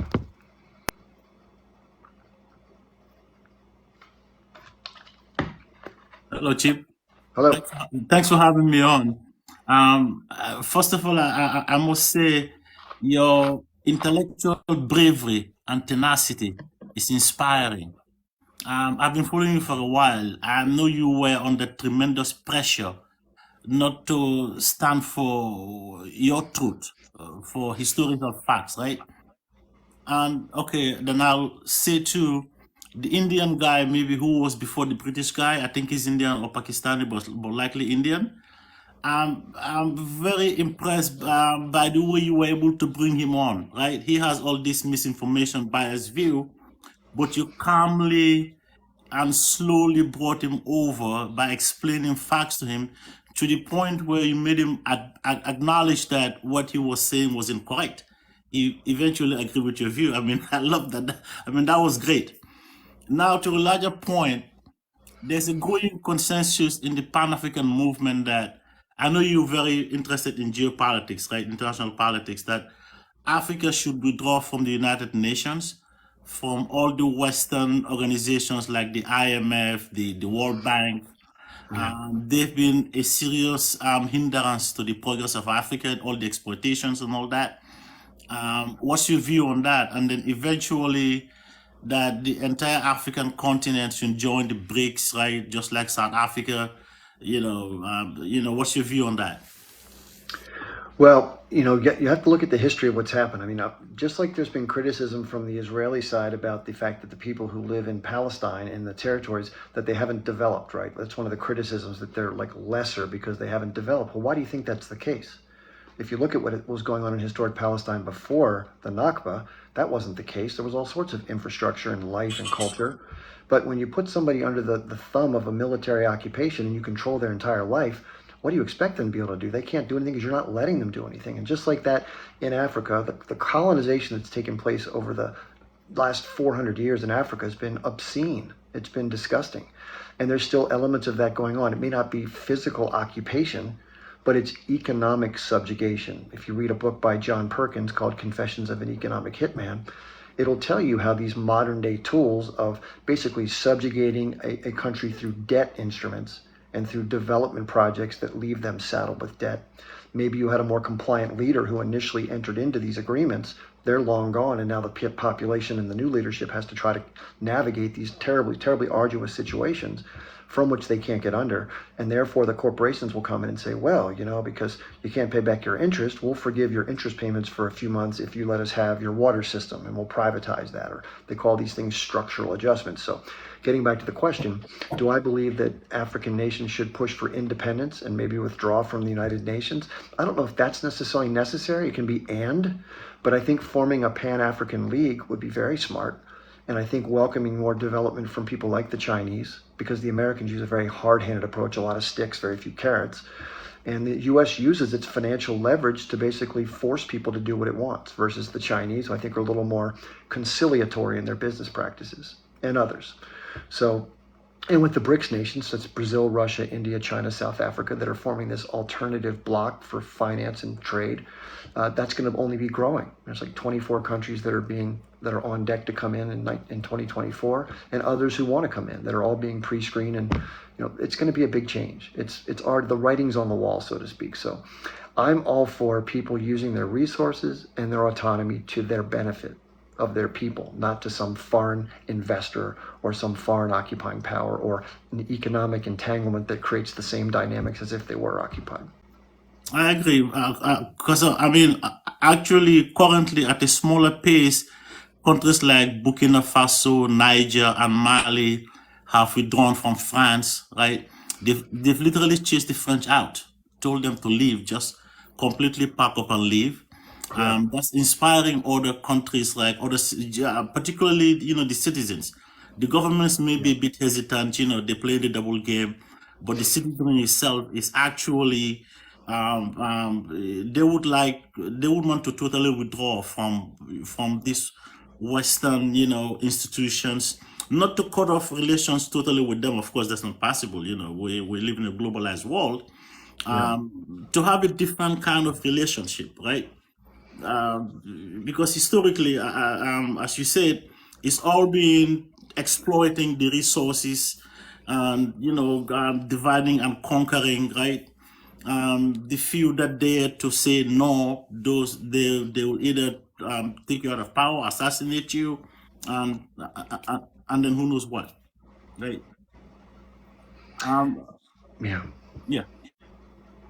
Yeah, so it's going to be interesting to see how it plays out. These are always the tug and pulls of the geopolitical chessboard. And of course, the U.S. wants to maintain as much power as it can along with its Western allies. And those people in China want to have their take, and Russia and Iran, they're all kind of vying for these different places at the table. And then you have to understand that the people that actually live in these countries that are sort of the things that, like, the assets of these tribes, they have their own needs and their own wants too, right? So I think there's more of a symbiotic approach by China and others than there is this domineering and sort of exploitative approach by the Western corporate elite that are basically foundationally driven by the Western European powers as well as the United States. So thank you for bringing that up. That's an interesting point. Thank you. That. Take care.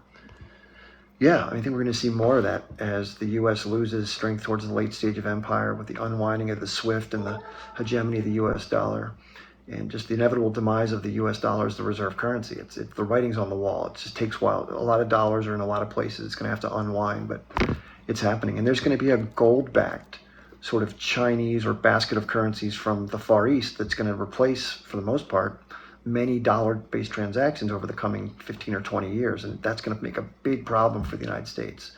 For those of us who live here, that means that our standard of living, as much as it feels tight right now, you ain't seen nothing yet, basically, because it could drop by 40 or 50% in the coming decade, which is a massive change. And I think that's probably coming. It's more likely than not. Okay, real quick, for those of you who are watching me on Instagram, I just want to explain what's going on. So I have both TikTok and then I have Instagram here. So I did see a few questions roll in that I want to address and I'll bring up our next guest, just real quick. So somebody asked, how can people be expected to deal with Islamic nations if there's always going to be Islamic T-word actions? So first of all, not every T-word action that takes place is from the formal government of an Islamic country. Sometimes they back it, most times they don't. There are factions that are more militant, just like we see in Gaza, right?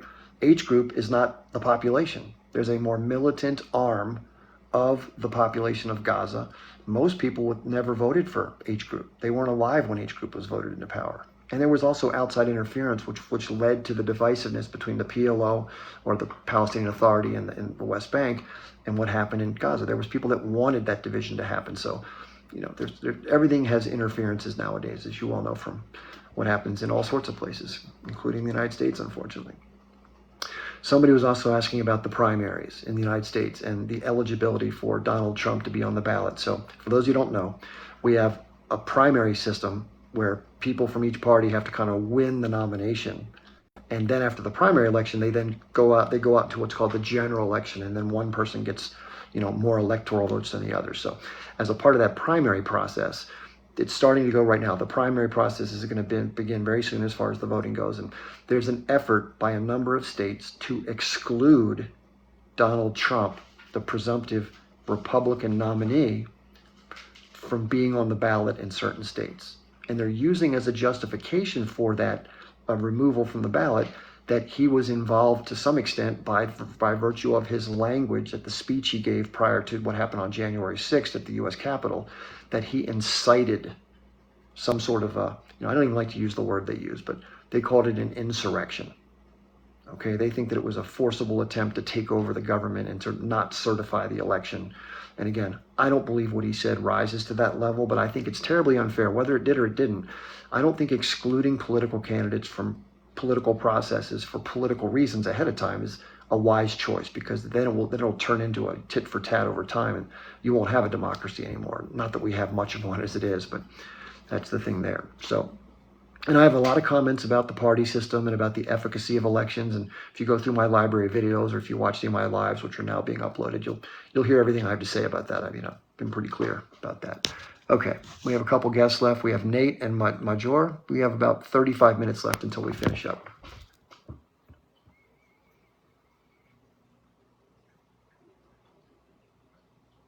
Nate, are you there? All right, Nate, for some reason, I don't know if you can hear me. We can't hear you. So what I usually recommend when this happens is exit the live, exit TikTok, come on back in, re-enter the live. We should be okay. So I'll bring you up once you come back in, okay? Promise. All right. And let's see if we have Major.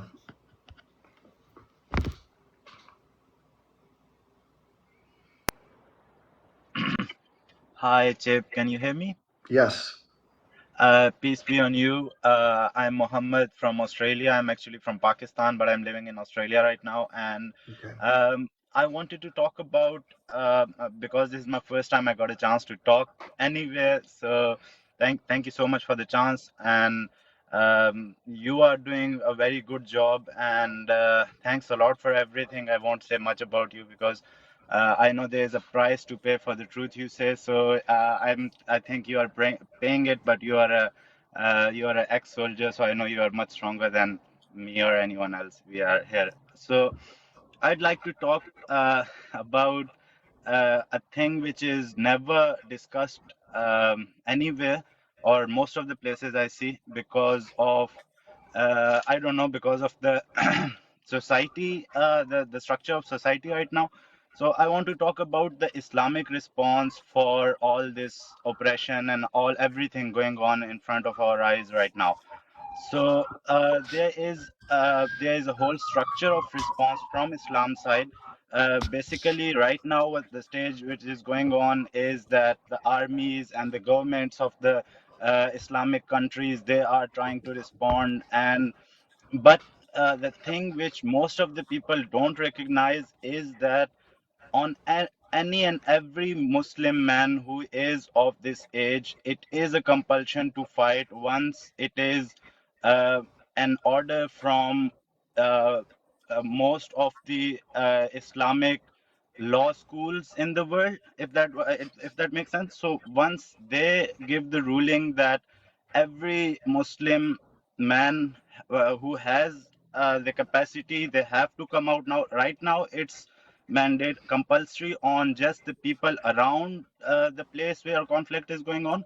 But what I'm trying to explain is that when Israel is attacking different groups like Hezbollah and people say that, oh, Hezbollah will react right now. No, Israel is trying to instigate them, plus most of the other Muslim societies in the world, so that they declare a war against oppression, which is Islamically ruled, and then I'm trying to stress this point because I'm trying you to understand that I'm a doctor and I live in Australia, so I have made a life for me here, but and I am not even practicing Muslim. But when that ruling comes out, even I don't mind letting everything, every aspect of my life here, getting whatever I have, and reaching the place where I am needed to be.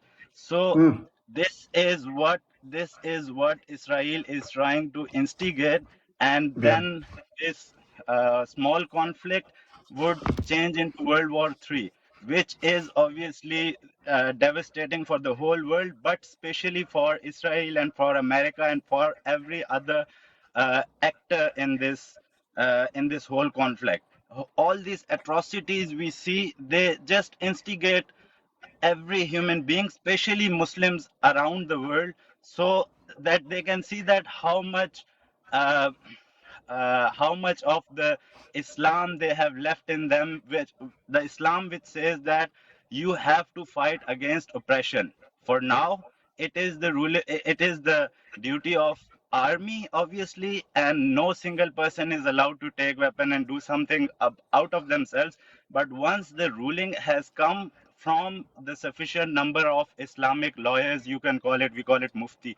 So once that ruling comes, after that, every Muslim, you said, you mentioned it before, that it's an honor for Muslim. It's not just an honor. It's like the best stage you can get right now as a Muslim in this world. So for me to exit this world, the best way for me is to give my life to my Creator, to give my life for to prove that I love my Creator and my intention should be pure, right? So this is the best way for me to exit this life. How would I will accept that fate over this Australia and everything here and lifestyle here just in a heartbeat. I promise you that. And I don't even pray 5 times a day.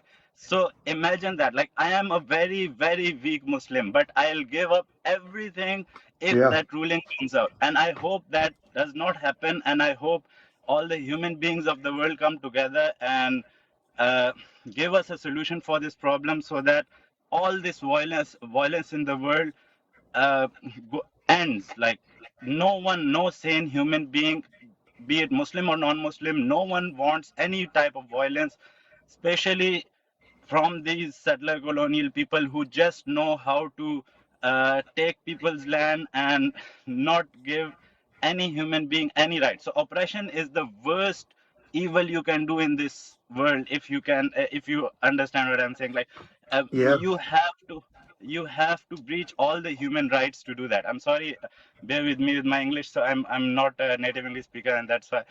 So thank you for giving me an an opportunity to talk. I just wanted to stress this point that I hope this everything goes down with peace. But what is going on right now, no human being, especially Muslims, especially Mm, my age, can see it. But Islam is the reason we are sitting in our home right now, just watching everything.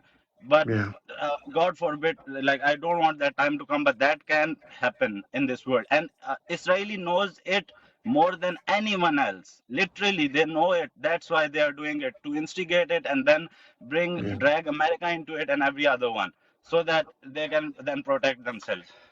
And one last final thing which I want to say is that people say that one state solution is not possible. You also said that the one state solution is not possible because they'll have less democratic representations for themselves, rather than like, as compared to Palestinians. I say, in my opinion, in my individual opinion, I say maybe give them 51% of the democratic right and give Palestinians 49%, but at least give them something. At least let them live. don't do these atrocities with them, which everyone can see right now on their phones, be it on this app or any other app. Everyone can see what you are doing with them. You are not treating them 1% like a human. If you give them 49% democratic right and take 51% and do the major decisions for yourself or whatever, but at least give them something. Everyone can understand this, that now right now they are putting their neck on their foot on the neck and pressing it as hard as possible, because every sane human being in the world right now knows that what they are doing. So this was Yeah. all I wanted to say. Thank you. Yeah. Great. Thank you so much for sharing your points of view. That was really interesting. Thank That you. was really interesting. Yeah. For some reason, it's not coming up there. Let me see if I can do it this way. There we go. Yeah. Good points. I mean, think how powerful that is. This is somebody from Australia of Pakistani descent, Muslim, but not practicing regularly, but who feels an identification with a cause greater than oneself towards their higher power, their God as they know it, that they're willing to make a personal sacrifice to do something greater than themselves. And imagine if there's somebody that's more aligned with their religion and their connectedness with that same line of thinking. I mean, that's pretty strong, right? I don't know if many of us have that same level of commitment or personal sacrifice as was just described. And it's true. Inequality and oppression are two omnipresent variables in modern sort of neoliberal, economic system that we have. And remember that there's about 25% of the global population that lives like myself and other people in the West live like. And there's everybody else who lives on like $5 a day, sometimes $25 a day, or sometimes worse. And that is terribly unfair. And so, we have it so lucky. Like, I don't want to use the word genetic. We won the geographic lottery because we had no choice with where we were born. Some people end up in places where their lives are really difficult, right? Or, they don't live very long. And people in our side of the world tend to live longer lives and have all sorts of extra stuff that's just incredible. And it's not fair. But I think both within the United States as well as throughout the globe, people are realizing like enough is enough, right? Like we've kind of had it. We're seeing this unraveling of some of these power structures that have been in place since World War II ended that are significant and are going to continue to get momentum, I believe. And, more and more people are like that song by Twisted Sister, "We're not going to take it. We're not going to take it anymore." That's the song. And I think a lot of people feel that way. So one person did raise a question before I bring up the next guest, and I thought it was an interesting question. It says, why is it that people who are Muslim or practice Islam only seem to care about the Palestinian issue, but when it comes to other forms of exploitation, they're not as interested or at all? And I can answer that for you. I think I'm not going to speak for anybody else, but I can imagine is that, it's considered to be your team, right? Whenever something happens to quote your group, you're much more emotionally attached to it than if it's somebody else. I mean, we can feel badly about, the fact that some people in the Congo are climbing on a junk pile to pull out minerals, but they're not our people. But if we had an American colony that was there and our people were being subjected to that, we'd be more apt to think and care about it, right? I would think. So anyway, just a guess. Okay, we have, let me see here. We have Alejandro and then Ahmed. That'll probably take us to the end here.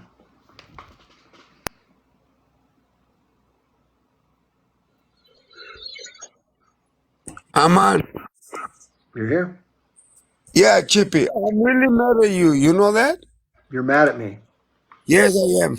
Okay. Well, tell me what's on your mind. You should have run for the presidency. You know that?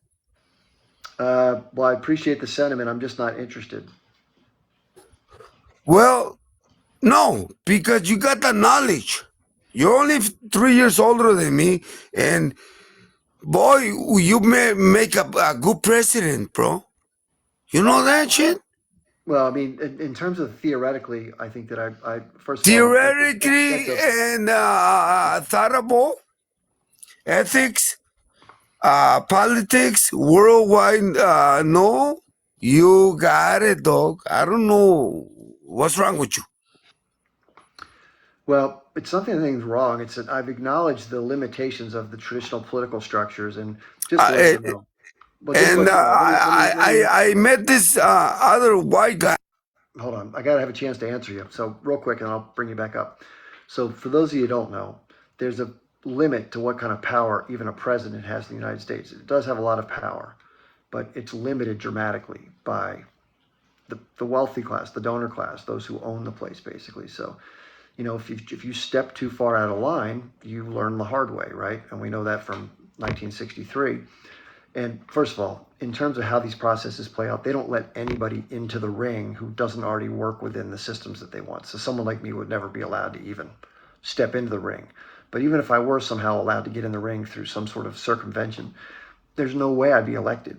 And even if I were elected, if I tried to do even 1% of the things that I believe in, I wouldn't be around for 24 hours. So it just doesn't make sense for anybody like me to try to get involved in politics, because what's the point, right?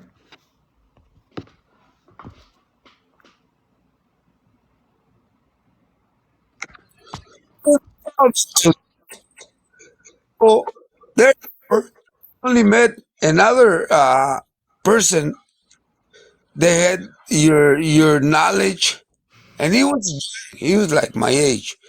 And every time I heard him speak, I'm like, bro, you got it all down to the line. I don't know. You should run for senator or do something. It's a waste Well, of time. Do you know that? I mean, You there are different forms of leadership that can take their course, or just being a part of some kind of a movement or something that. no. There's only very few, and you're the one. I don't know why you don't run for politics, man. No, never going to do it. Well, I'll be your right hand. I'll be I don't know, pulling the posters and everything. But I swear to God, Appreciate you are one mental being that you are unique and rare, and you're special, Chip Barnes. You know that? You're special. Nice of you to say. I appreciate that. No, I mean it. I mean it. Now, Let me. the whole people, now we need leadership, and we need minds like you to lead this world, because all the other minds are all fucked up. And excuse my language, they're all fucked up. We need people like you. That's what we need. We need leadership.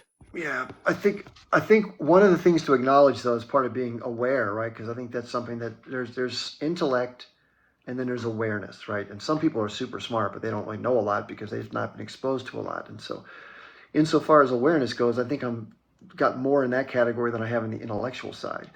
But the thing is, once you become aware of what really drives the power structures, you realize very quickly that the traditional pathways are not going to be effective. So I think, and I've thought this for a long time, probably 2 decades, that there's another path that can be, if there is to be a successful path, I'm not saying there even will be, but it's a different path. And I always liken it to a union. It's very similar to, if we all know what a company does when the workers are being marginalized and they want to get a better deal, they have to get together and use their combined power. It's the old thing, 1 stick or 2 sticks you can break easily, but you can't, 100 sticks, you can't break them at all, right? And that's where the numbers come in. And then, of course, within a company, you have your labor. And so the company really can't function without labor. They're trying to automate stuff as much as they can, but they still need people, right? You got to have somebody to turn the lever or do the accounting, whatever.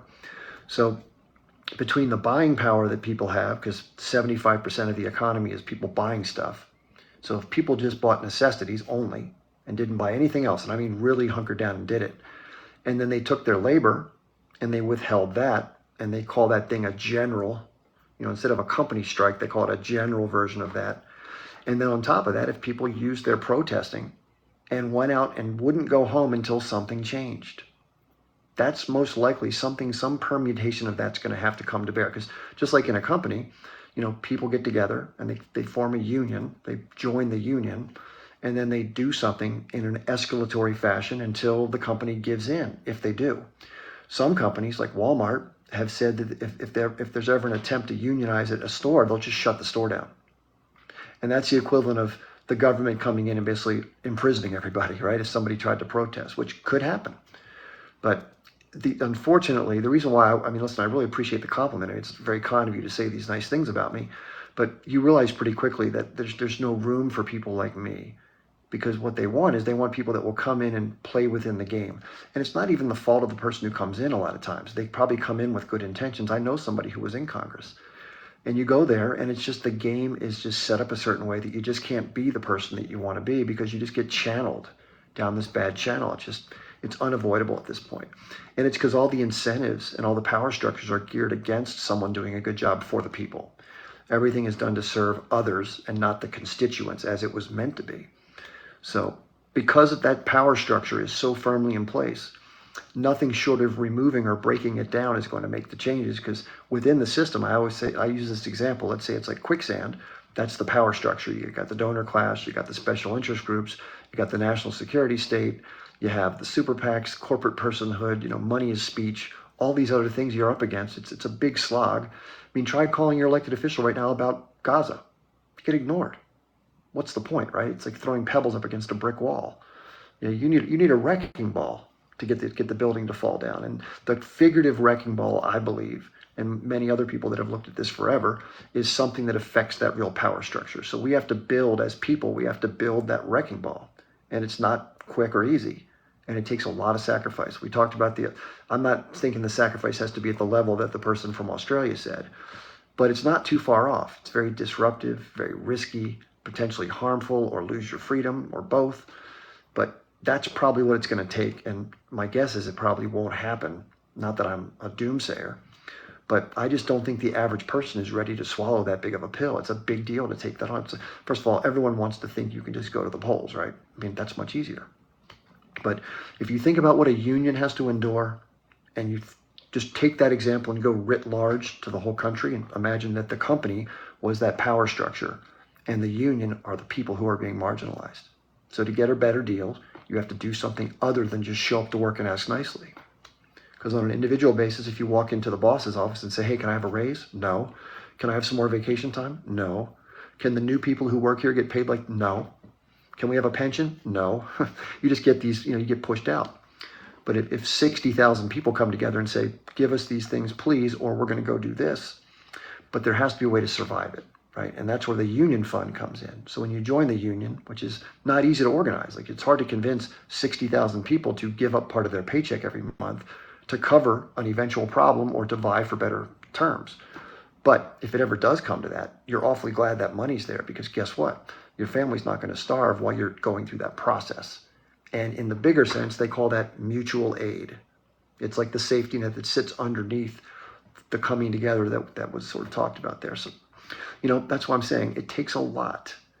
I like to say it's like climbing Mount Everest, 5 times in a month.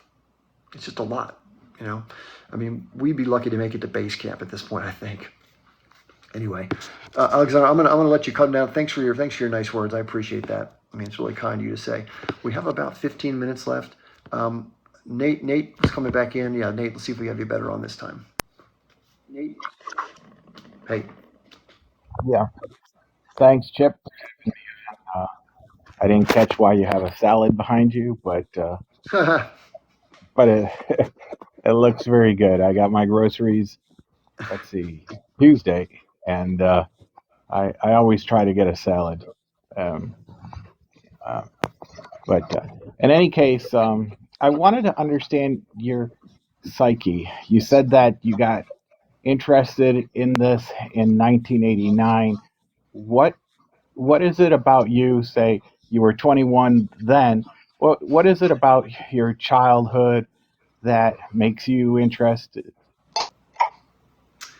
Well, I think I pretty much grew up like most other people, like typical American kid, went to high school, went to college. But I think I have a curiosity about me that, and maybe it's different insofar as I'm willing to spend more time trying to figure out what's going on than not. And then, of course, once things start to come into your orbit that they don't jive with what you've been told, it starts to shake up your belief system, right? You start to question things. And that happened to me in different ways. It's happened to me more and more. The older I've gotten, the more I realize that almost everything I've ever been told is a story. The term that they use is narrative, right? And so there are people that specifically work day in and day out to craft a certain narrative that we all hear. So just a willingness to question stuff and, just not give up like a dog on a bone until you figure out what's going on.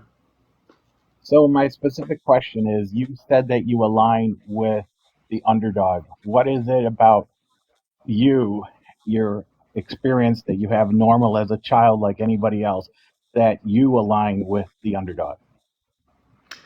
Well, I don't know if it's my childhood that did it. I think it's more so just, I've always loved animals. Animals get marginalized and mistreated. I have a much bigger, broader view of all of this that's deeper than any of the stuff we're talking about.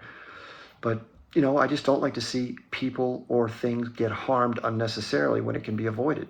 And I think it should be avoided whenever possible. Now, we all know that nature has systems that work or self-regulating that aren't peaceful, that can be brutal, but there's also a lot of beauty in how it works. So to the same extent, no one can expect nirvana or perfection from any human system or other system, but you can do the least amount of harm to have the best amount of outcomes. That's my goal or vision for any system that we can look at. So why wouldn't you want that, right? And if that means I don't have as much to help somebody else have a little more, well, that's just the right thing to do in my book. I don't have to have it all to be a happy person. And I think that we have way too few people having way, way too much that make it difficult for others to have just a respectable, decent life. And I think that's wrong. And I think as a society, in terms of the Western industrial society, we're also in excess. And that needs to be dialed back to be considered of the natural world, which is also being harmed by what we're doing for ourselves, albeit very few are benefiting from it. Okay, so I'll move on. I don't know if you answered my question, but you had said that you feel aligned with people who are marginalized or the underdog, and you actually used the word underdog previously. So that's why I was asking you that question, and politely, Chip, you didn't answer that question of mine, but I want to move on. Well, okay, let me try to answer it then for you. So what about, in other words, when I think somebody's marginalized, I think that there's a power dynamic that's out of balance. So like an underdog, if I'm watching a football game, for example, and a team is 1-14 and they're playing a team that's 12-2, or whatever, 12-3, I'm going to root for the team that's 1-12. If they're close during the fourth quarter, I want to see that team win, just because it's nice to see somebody who's done poorly do better if they can. That's just the sort of a mindset.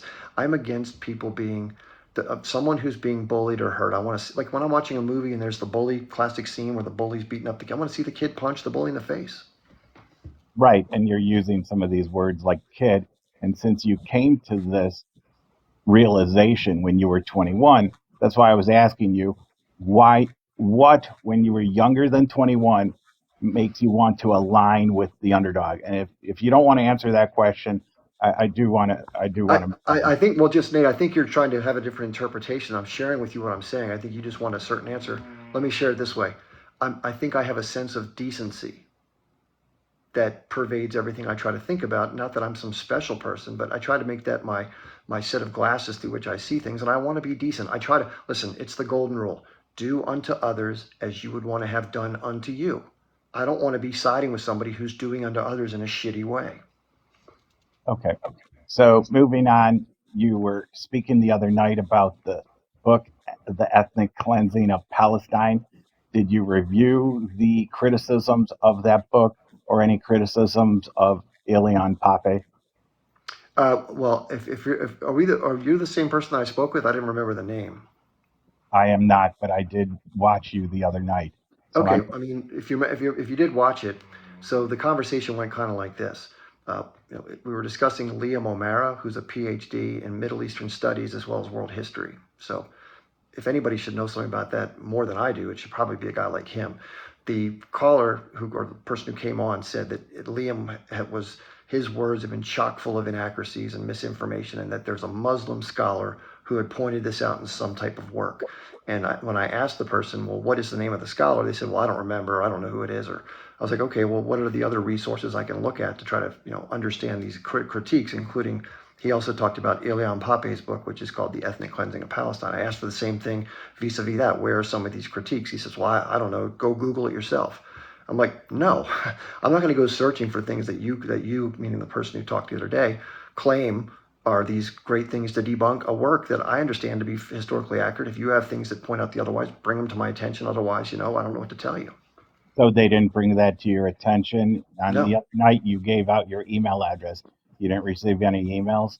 No, I got a ton of emails, but it was all a bunch of spamming garbage with name calling and stuff like that. I see. All right. Best of luck to you. Good luck. You too. Yeah, again, if somebody has information that specifically refutes points of knowledge about any issue, I think it's fair to entertain it, because why wouldn't you? Because you don't want to get it wrong. You want to be as accurate as you can and fair as you can. And you really want to listen. I go out of my way to listen. Some people say, why are you so patient? The point I'm reason I'm patient is you just never know, right?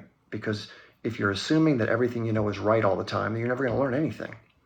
And the other thing is if you attach your identity and your ego to what you believe to know at the moment, it's hard to break from that, right? Because then someone's challenging you as a person. I don't look at that stuff as a challenge at all, but it needs to be presented with information and facts so that it makes sense. It's got to be real points that debunk an issue. And claiming that God gave you the land 3,000 years ago is not debunking a historical discussion about what happened in 1948 when people were displaced. That may give you a comfortable feeling as to why you feel entitled to do that, but someone got displaced for your benefit, right? So therefore, I don't think that's not a logical debunking. That's an alternative viewpoint of something that happened in reality that you're using as a way to justify your viewpoint on what happened. And if you're exploiting somebody and you try to give a reason why, I'll give you a classic example. Human beings, writ large. Most humans, civilizations and societies believe that human beings are dominant, are sort of the chosen being. Sound familiar? God ordained humans in his or her image, whatever, and therefore humans have the right to go out and use all the other things in the world to humans' benefits, right? That is a very, patriarchal, domineering, exploitative mindset that conveniently justifies the exploitation of anything and everything to your gain. Well, I think that's a bullshit mentality, because it gives you a shortcut to justify your bullshit. But I know a lot of people don't agree with that. And a lot of people who are religious don't necessarily agree with that. And I respect their point of view. I just believe differently because of what I've shared tonight. I just think that's, I don't want to say the word wrong, because that's not necessarily right. It's just a different interpretation of reality. And I'm more of an ecocentric thinker. If you just want to know, I don't really have a faith in any particular deity. I don't really understand the idea of how the universe started. I don't know how things are going to end. I don't know what happens after we die. Some people have beliefs that things are better after we die. There's some other existence or plane. I don't see that. I can't get my head around that. But that doesn't mean it's not right, because I have no way to disprove it. I just have no evidence to prove it, is the point. So I'm trying to be a respectful skeptic, if you will, best I can. Okay, let's see what we got here. We got Freedom Philistine, Goldie, and Spirit. And we're going to finish in 5 minutes, so it's probably just going to be this one caller. I apologize to everybody else. Okay, Mark Twain said it's easier to deceive somebody than to get somebody to realize that they've been deceived, which is, a good point to follow. That's one. And two, write this down. Benjamin Friedman's speech at the Willard Hotel in 1961. It pretty much it explains everything that's going on right now almost to a T. But it's a good listen. It's a long video. You can look it up. It's still on YouTube. I just my great niece, who's highly conditioned leftist and stuff like that, I got her to listen to this, and she just opened up her eyes big time and started understanding what's really going on. What's the speech again? By whom? Benjamin whom? Benjamin Friedman at the Willard Hotel in 1961. Is it Friedman, Friedman, Friedman? Yes. Willard Hotel. Okay.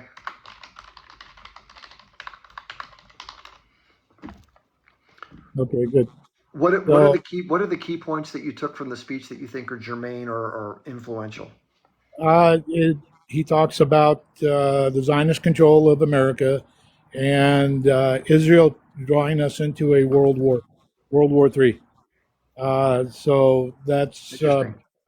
and it pretty much, it was back in 1961, but he was a former Zionist that converted to Catholicism, became a Catholic, and I believe he presented that to JFK,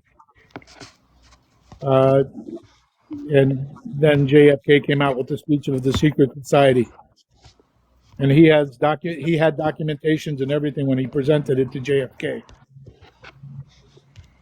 Yeah, I know JFK was highly critical of Zionism and was worried about the impact it was going to have on the future of the country.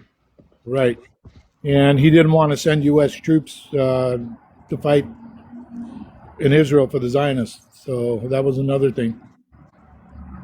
It's it's pretty awakening. So that's one, and then I think I've sent you maybe a couple of videos in the messages on here. I'm not sure if I sent it here or Telegram, but I will be sending you more videos as I've known about these since 2012. I mean, I publicly had people watch them and stuff like that when I was hosting a radio show, The People Speak. And Can you say the name one more time? Someone's asking what the name was for the speaker. Benjamin Friedman speech, 1961 at the Willard Hotel. That's correct, Benjamin Friedman. Okay, good. Yeah, thanks. It's a good resource. Thank you.